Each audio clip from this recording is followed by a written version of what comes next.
Steve, you're working on a book about American politics in the 1990s. Yeah. Does the book have a title yet? I don't know if it officially does. I want to call it The Breach. And I want to call it that because Bill Clinton, at one point during his presidency in the 90s, he was asked what he wanted his legacy to be, and he said he wanted to be known as the repairer of the breach.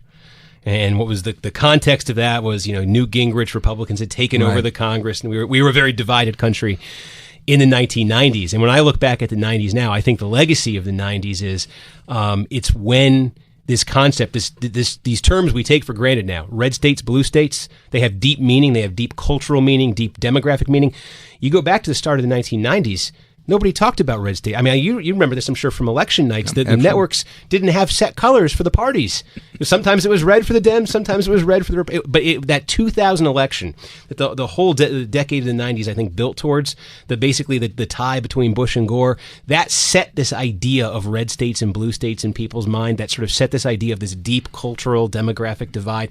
And I think we've been sort of living with it ever since. So the idea of the book is to explore how you got from...